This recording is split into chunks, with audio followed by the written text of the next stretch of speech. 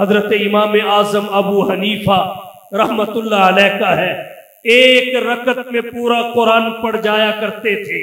اور امام ابو حنیفہ رحمہ اللہ کے بارے میں ان کی سوانے کی کتب میں یہاں تک لکھا ہے کہ فقط رمضان کے مہینہ میں 61 مرتبہ قرآن ختم کرتے تھے۔ ترتیب یہ ہوتی تھی، ایک قرآن روزانہ دن کو پڑھتے تھے، ایک قرآن روزانہ تراویح کے بعد نوافل میں پڑھا کرتے تھے۔ 30 قرآن دن کے، 30 قرآن رات کے، دونوں کو ملایا 60 کا عدد حاصل ہوا۔ اور ایک قرآن وہ ہوتا تھا جو پورے مہینہ میں نماز تراویح میں پڑھا کرتے تھے۔ ادھر عید کا چاند نظر آتا تھا، ادھر ابو حنیفہ کے 61 قرآن مکمل ہو جاتے تھے۔ سوانے کی کتب میں لکھا ہے جب سید الفقہا، امام الائمہ، سراج الامہ، تلمیذ الصحابہ، امام سواد اعظم حضرت امام اعظم ابو حنیفہ رحمہ اللہ کا جنازہ اٹھا، ان کے پڑھے ہوئے جو قرآن کریم احاطہ شمار میں آئے وہ 7000 سے متجاوز تھے۔ بتائیے دنیا کی کون سی کتاب ہے جسے ایک ہی شخصیت نے مختصر مدت حیات میں، قلیل سی مدت زیست میں، ہزاروں کی تعداد میں پڑھا ہو؟ اور پھر قرآن کا اعجاز یہ ہے، اسے ہزاروں کی تعداد میں بھی اگر کسی شخصیت نے پڑھ لیا تو طبیعت میں اکتاہٹ پیدا نہ ہوئی، تقاضا بڑھتا گیا، رغبت میں اضافہ ہوتا گیا، طبیعت میں ڈیمانڈ کثرت اختیار کرتی چلی گئی۔ دنیا کی دلچسپ سے دلچسپ کتاب 2، 4، 5 مرتبہ پڑھنے کے بعد طبیعت اکتا جاتی ہے۔ لیکن کیا کہیے قرآن کریم کے، اسے جتنا زیادہ پڑھا جائے لذت میں اضافہ ہوتا چلا جاتا ہے، جتنا زیادہ پڑھا جائے انسان اس کی تلاوت کا اسیر بن جاتا ہے، اس کی تلاوت پاؤں کی زنجیر بن جاتی ہے۔ اور کہنا چاہوں گا یہ قرآن ہی کا تو اعجاز ہے، یہ قرآن ہی کا تو امتیاز ہے کہ کل کا اخبار کوئی آج پڑھنے کے لیے تیار نہیں ہوتا، خبر سے پہلے نظر تاریخ پہ پڑتی ہے، تاریخ پڑھ کے چھوڑ دیتا ہے کہ یہ تو پرانا اخبار ہے، میں اسے نہیں پڑھتا، بھلے اس نے پہلے ایک خبر بھی اس اخبار کی نہ پڑھی ہو، ایک دن پہلے کا اخبار پرانا ہونے کا گلہ کر کے لوگ نہیں پڑھتے۔ لیکن قرآن کا کیا اعجاز ہے، 1400 سال پہلے حضور کے قلب اطہر پہ نازل ہوا، آج 1400 سال کے بعد بھی دنیا کا کوئی شخص یہ شکوہ کر کے کہ یہ تو 1400 سال پہلے اتری ہوئی کتاب ہے پڑھنے سے انکار نہیں کرتا۔ کسی نے نہیں کہا یہ پرانی کتاب ہے اس لیے میں اسے نہیں پڑھتا۔ قرآن پرانا ہوتا ہی نہیں، پرانی مخلوق ہوتی ہے۔ قرآن خالق کی صفت ہے، قرآن غیر مخلوق ہے۔ پھر اللہ نے قرآن کو ایک زمانے کے لیے نہیں اتارا کہ وہ زمانہ گزر گیا قرآن ایکسپائر ہو جائے، ایک علاقے کے لیے نہیں اتارا کہ اس علاقے کی حد کو کراس کر کے قرآن کی تاثیر ختم ہو جائے، ایک خاص طبقے کے لیے نہیں اتارا کہ اس طبقے کے لوگوں سے باہر جائے تو قرآن کریم اپنا اثر کھو دے۔ یہ ہر زمانے کے لیے اترا، ہر علاقے کے لیے اترا، ہر طبقے کے لیے اترا۔ آج سائنسی ترقی کا دور ہے، ٹیکنالوجی کی ترقی کا دور ہے۔ آج سائنس اور ٹیکنالوجی کی ترقی سر چڑھ کے بول رہی ہے۔ آج یہاں اس پاکستان میں بڑے بڑے دعوے سنے جا رہے ہیں، لوگ چاند پہ قدم رکھنے کی باتیں کر رہے ہیں، ستاروں پہ کمندے ڈالنے کے دعوے دار ہیں، لوگ پانی پہ تیر رہے ہیں، ہواؤں میں اڑ رہے ہیں، لیکن اس کے باوجود آج تک کوئی ایک مسئلہ بھی کسی تجدد پسند نے، کسی لبرل نے، کسی سیکولر نے ایسا پیش نہیں کیا جس کا حل 1400 سال پہلے اللہ کے قرآن نے پیش نہیں کر دیا۔ اگر براہ راست اس کا حل اللہ کے قرآن میں نہیں ہے، لیکن خلا پھر بھی نہیں، قرآن کریم میں اللہ نے ایسے اصول ذکر کیے، ایسے ضوابط ذکر کیے، ایسے قواعد ذکر کیے جن کی روشنی میں 1400 سال کے بعد پیدا ہونے والے